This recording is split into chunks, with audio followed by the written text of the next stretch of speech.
e acreditar é no batismo com o Espírito Santo, pastor. Primeira coisa. Porque Jesus, ele é intencional, ele não fala por falar.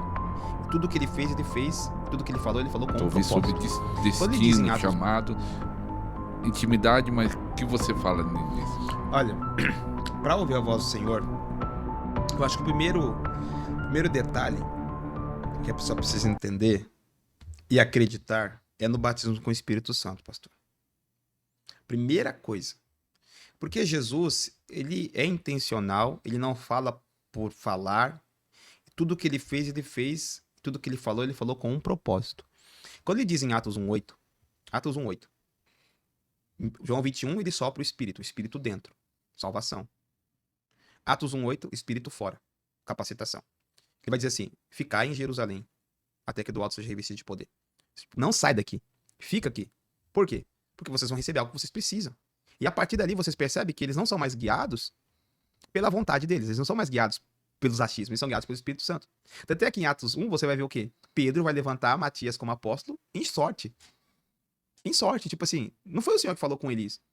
Ele é contado entre os apóstolos, aceito entre os apóstolos pela comunidade, mas não foi o Senhor que falou para eles, ó, unge Matias. Você não vê a expressão, e assim diz o Senhor para ele, o Espírito Santo falou com eles. Não, em nenhum momento. Ele estava ali sentado, lembrou do texto, falou, o texto está falando isso, vamos fazer isso, que outro ocupe o seu lugar. E apostolicamente, quem entrou no lugar de Judas? Paulo. E quem escolheu Paulo? Você vê que até depois de Atos capítulo 2, eles começam agora o quê? Depois dessa experiência com Deus, essa experiência real, o coração deles começa a queimar, a mente deles agora é transformada, por isso que o símbolo, né, da chama, da língua de fogo sobre a cabeça, falou que de uma nova mentalidade, de uma nova construção de ideias, de conceitos, e aí queima. A partir desse momento, a voz do Espírito Santo sobre eles fica real. Primeira chave para ouvir a Deus é sentir a presença de Deus, pastor. Primeira chave. Você quer ouvir Deus? Aprenda a andar na presença. Aprenda a buscar Deus pela sua presença. E quando a presença de Deus está, a voz de Deus ali fica mais fácil você ouvir. Então, você vê no Antigo Testamento que somente o sumo sacerdote ele tinha acesso à glória. E lá ele ouvia a presença. Os profetas, eles eram tocados pelo fogo. A partir do momento da experiência profética de cada profeta, eles começam a ouvir a voz de Deus. Pode perceber no Antigo Testamento, eles têm uma experiência, e a partir do momento da experiência, o Senhor começa a falar com eles. Porque a voz de Deus ela é sobrenatural. Então você tem que buscar uma experiência primeiro. Deus tem que ser real para você. De alguma forma, o batismo com o Espírito Santo é o selo da realidade que Deus é sobre É o nós. começo. O O batismo com evidência de línguas. Isso, com evidência do falar em línguas. Que é um modelo bíblico. Sim. Não é a segunda bênção, não. É a continuação. É o que Jesus disse para os seus discípulos. Tipo, não faz nada sem antes ser revestido. Muita gente faz um monte de jeito, coisa sem ter o revestimento. Porque, falando de batismo, eu vejo aqui nos comentários aqui do canal, muita gente que eu fico até... Eu tento falar várias lives, mas eu vejo muito bloqueio no falar em língua. Assim, muita gente fala, tô 10 anos, tô 5 anos, tô 15 anos buscando. E eu fico pensando, é muito tempo. 20 anos. Igual o Luciano, né? Luciano, Vai. 21 anos. É muito tempo. Você acha por quê? Eu tenho lá as minhas ideias, né, sobre isso. Primeira coisa, ambiente. Quando o ambiente não é favorável, filho, esquece. Se você tá num ambiente De igreja. não corrobora, tipo, o rio não passa, vou usar essa expressão, o rio não passa ali, meu irmão, esquece. Não tem a informação e o rio não passa, esquece, irmão. Não adianta. Não vai. Não adianta. Seu ambiente não é propício, às vezes a pessoa tá num ambiente de extrema incredulidade. Às vezes é um ambiente até de pentecostal, mas não é travado, é religioso, é pragmático, é seco. Tem os dons, mas os dons não fluem, aparecem uma vez ou outra. Eu vejo uma irmã falar, meu pastor fala em língua uma vez ou outra, tal, ali no culto. Fala, então é seco mesmo, não tem jeito. O Espírito Santo, você não interage. Como é que a gente interage com o Espírito Santo? É através da oração em línguas. É a interação com o Espírito Santo. Então, pastor, eu creio que o ambiente, ele forma o indivíduo. Né, que nem o Luciano, ele falando assim, deu a dó dele, falei, rapaz, o homem ficou 20 anos? 21 anos. 21 anos buscando. Sendo que, assim, não é por mérito. Mas ele mesmo fala, né, se você não assistiu do Luciano Fael, o primeiro que ele fez, agora não vou lembrar o número, que se ele tivesse as informações e ambiente, informações, não precisava ter ficado 21 anos. Não precisava. Então, o ambiente ele gera, né? Ele Então, forma... a pergunta é assim, será que alguém indo pra Diadema aí, numa igreja Amor do Pai, ele ia receber mais rápido? Eu acredito que sim. Ou no retiro, né, do pastor Ares, ou nos nossos retiros também, eu acredito que sim. Porque vieram pessoas da Bahia agora, Minas, Rio de Janeiro. Teve um irmão que era 20 anos de... Vou falar, 20 anos de presbiteriana, tradicional. 20 anos. Comecei a dar mentoria pra ele, eu falei pra ele, eu vejo você dentro do labirinto. Esse labirinto são as construções que você tá debatendo aí, ó. Eu vejo muros como um labirinto e você tá nesse labirinto se debatendo. São as construções mentais que você tem aí dentro que tá impedindo o fluir de Deus na sua vida. Ele começou a chorar, ele é isso mesmo. Eu falei, porque você tem uma grande carga de informação, mas você não tem revelação nenhuma. Você tem informação de homens. E Deus vai ter que quebrar isso tudo aí pra poder liberar sobre a tua vida. Senão você não vai entender. E aí ele foi pra igreja, pastor, esse sábado, agora e domingo. Mas chorou. Ele, mas por que eu tô chorando assim? Porque Deus tá limpando você. Deus tá quebrantando, tá limpando o vaso pra poder derramar o fogo. No último momento, na última oração, ele foi pro altar. Eu falei, e aí, irmão? Até agora nada, pastor. Eu coloquei a mão na cabeça dele, pastor, e fiquei ali uns 10 minutos. Tem que insistir, às vezes. Fiquei ali. Aí eu comecei a sentir minha mão esquentar, pegar fogo. Falei, e agora, varão?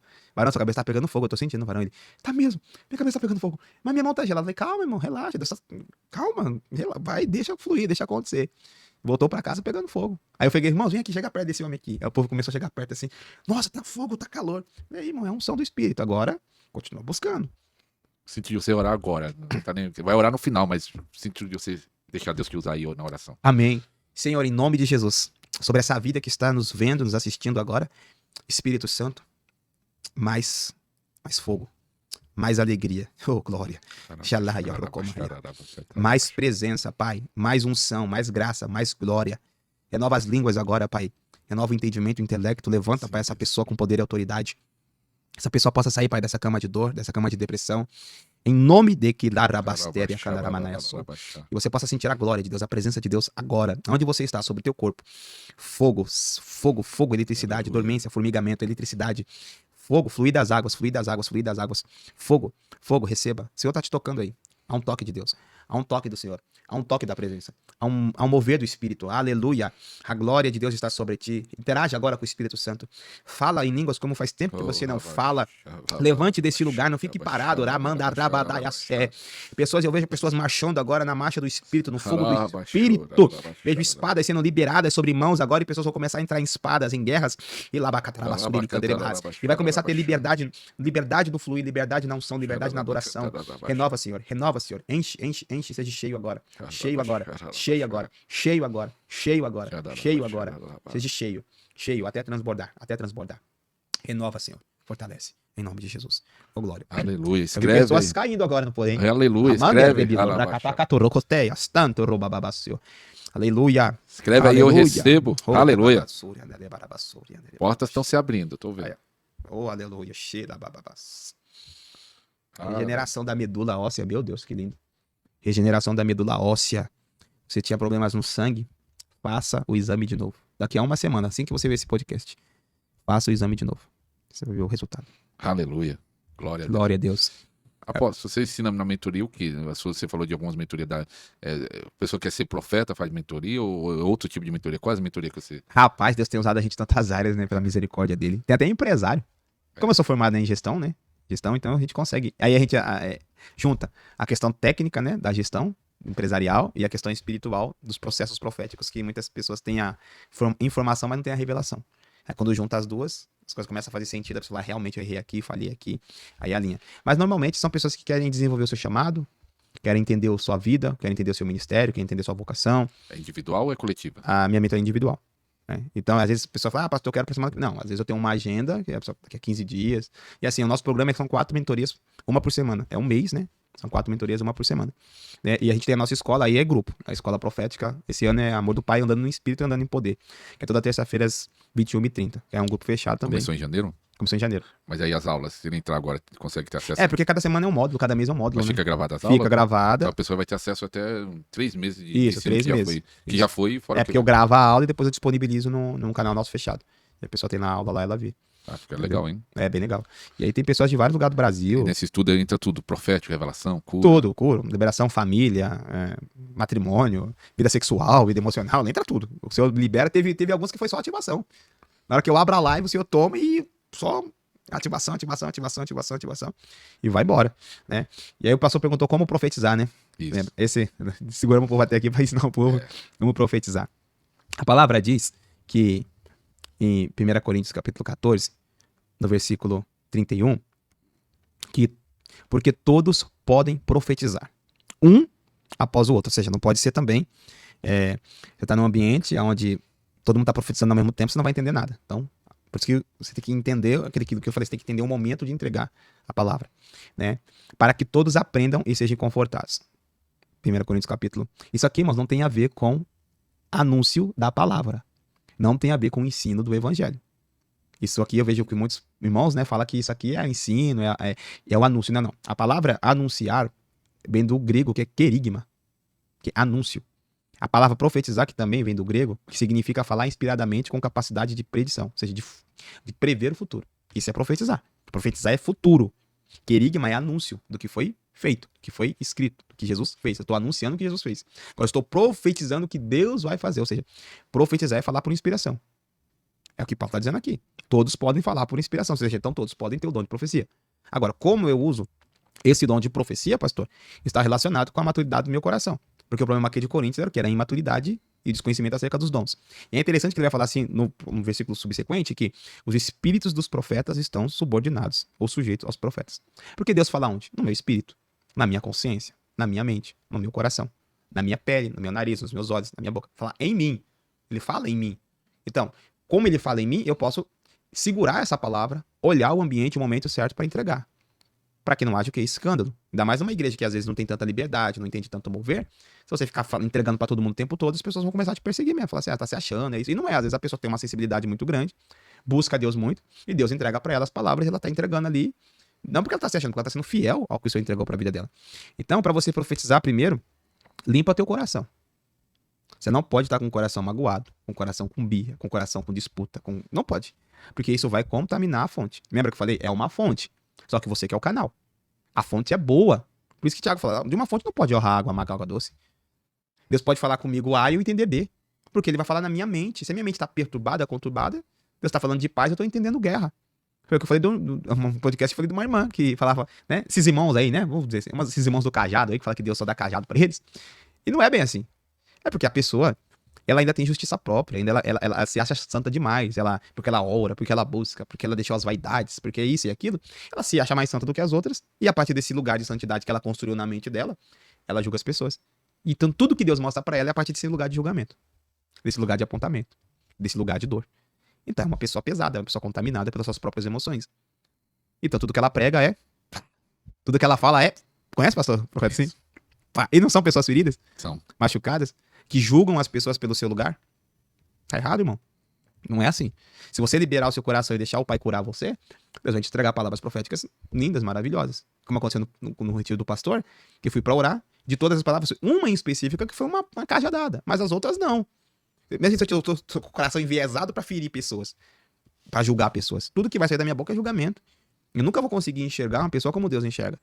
Eis aí, pastor, que eu vejo que a grande sacada do ministério profético é ter os olhos curados para que nós possamos enxergar as pessoas como Deus enxerga. E a partir desse lugar de cura, de libertação, a gente conseguir profetizar, conseguir amar, conseguir liberar. E com certeza, o impacto da presença de Deus é muito mais forte. Porque tá vindo de um caminho de amor. Não tá vindo de um caminho de julgamento. Não tá vindo de um caminho de angústia, de dor, de rebeldia, de disputa, de discórdia. Pode perceber, sabe? E você fica seguro naquilo que Deus entregou pra você. Eu não tenho dificuldade, pastor, de eu estar num culto e as pessoas forem usadas. Amém, glória a Deus. Até mais do que eu, a Dani mesmo na profecia, Deus usa ela mais do que eu na profecia. Na questão profética, na assertividade dela, mais do que eu não tenho dificuldade com isso, nenhuma. Louvado seja Deus. Glória a Deus. Aí eu perguntei pra ela como é que funciona essa parte aqui. Talvez eu até tenha, mas não tô conseguindo lidar. Humildade de aprender com quem tem, às vezes, essa questão um pouco mais aflorada do que você. Porque também Deus não dá tudo pra todo mundo, né, irmão? Pra senão a pessoa vai ficar muito orgulhosa, né? Então, como profetizar? Tô te ensinando você. Cura teu coração. Pra que você possa sentir Deus. Como Deus quer que você o sinta. Cura teu coração, irmão. E fala pra Deus, Senhor, eu ainda tenho disputa. Eu ainda tô achando que o evangelho é disputa. É quem tem mais like, quem tem mais eu, quem prega mais. Não, irmão, não é sobre isso. Isso são todos bloqueios, viu, pastor? Impede a pessoa de ser usada por Deus. Impede. Porque a pessoa ainda acha que, não, tem que isso, tem que aquilo. Se provar. Uma das situações que eu vejo que muitos profetas vêm até mim, pastor, ferido e machucado, e quando a gente começa a ouvir, eu sei que dói falar isso, mas eu falo, irmão, o problema é que você está querendo amor, cara. Enquanto você ainda quiser esse amor aí, você vai ficar ruim. Porque você tá fazendo o que você tá fazendo, porque você tá querendo provar pra alguém, ou pra você mesmo, que você tem valor. E o evangelho não é isso. Você não tem que provar nada pra ninguém. Você só tem que ser o que Deus quer que você seja. É libertador isso aqui, irmão. José, ele foi pra cisterna por quê, pastor? Porque ele queria provar que Deus falava com ele. Que Deus tinha algo com ele. Ele foi pra caverna. Quantas pessoas, Deus falou comigo e começa a forçar a situação. Deus falou comigo, não, Deus falou comigo, Deus falou comigo. E aí o que acontece? São pessoas que ainda são imaturas, que precisam de libertação nessa área das emoções, que querem se provar pras pessoas, querem, sabe, esse é chato, é ruim. E aí você vê que a pessoa, nossa, tem pessoas que, sabe que tem pessoa que fala demais, mano. Eu tenho aprendido isso, fala demais. São pessoas feridas, machucadas. São pessoas que, eu costumo dizer, carentes de atenção. Você já conhece irmão assim, pastor? Fala muito, conheço muito. Não, fica assim, ó. E fica assim, ó. Você tá, sabe? E se fosse um assunto construtivo, não é. Você fala, meu Deus do céu, eu tô cansado já de ouvir isso. São pessoas doentes, que precisam de cura. E que não deixam os seus mortos, né? Enterrar os seus mortos. Eu falei pra uma irmã isso. Eu falei, irmã, tá boa, deixa os mortos enterrar seus mortos, cara. Esquece, já foi. Não vai poder fazer mais nada. Acabou. Segue pra frente. Acabou. Esse dia eu tava numa situação e eu falei, meu Deus, realmente, eu preciso mover aqui, eu não quero mais esse lugar. Você tem que se sentir inconformado, irmão, sabe? Muito conformismo, né, pastor? Também não gera unção, não quero mais pensar desse jeito. Eu não aceito mais essa estrutura mental dentro de mim, eu não aceito voltar pra esse lugar, não. E começa a orar, irmão, começa a orar em línguas. Então, vai nascer em você o desejo. Às vezes vem um pensamento. Você olha pra alguém e vê aquele pensamento. O pensamento de um carro. Será que essa pessoa tá precisando de um carro?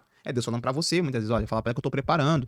Aí você tem que ser humilde, fala assim, irmão, por algum acaso, você tá esperando um carro? Só pra falar, tô. Tá, porque eu tive uma leve... Você tá começando, né? Eu tive uma leve impressão aqui. Creio que Deus está... Seja humilde. Creio que Deus está falando comigo que ele tá preparando um carro pra você. Você recebe, irmão? Amém. Glória, simples. Não precisa chegar, assim te diz o Senhor. Não precisa disso.